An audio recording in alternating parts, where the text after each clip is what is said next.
Ак елгасында бүген бузның калынлыгы 4-5 сантиметр тәшкил итә. Күлләр һәм буаларда 5-7 сантиметр. Бузның калынлыгы әлегә куркынычсыз билгегә җитмәгән. Бу билге 10-15 сантиметр булырга тиеш.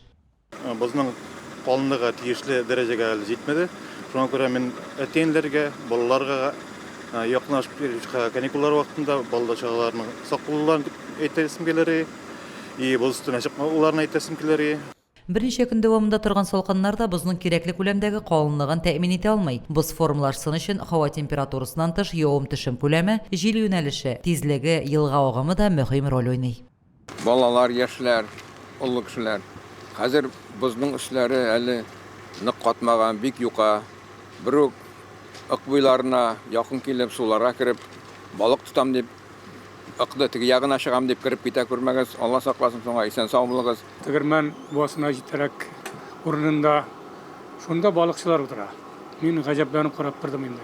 Янәшә генә бер 3 метр, 2 метр арада гына су агып ята, балыкчылар балыкта утыра. Бер балыкта кеше гомеренә тормый. Менә бу телевидение ашада менә әйтеп торалар, ким дигәндә безнең катламы 7 сантиметр булырга тиеш кеше кирү өчен. Шул ук вакытта бала чагаларында кай вакытта буз өстендә уйнаганнарын күрергә туры килә. Әти-әниләр балаларын кат-кат кисәтсеннәр, бузның әлегә бик куркыныч булуын аңлатсыннар иде. Авыл җирлекләренең барысына да сулыклар янына бузга керү тыела дигән табличкалар урнаштыру бурычы җиткерелде. Кисәтү билгеләре куелган урыннарда бузга кереп балык тотучыларга штраф салыначак. Лилия Шәймиева, Динар Минхаҗев, Мөслим телевидениесе.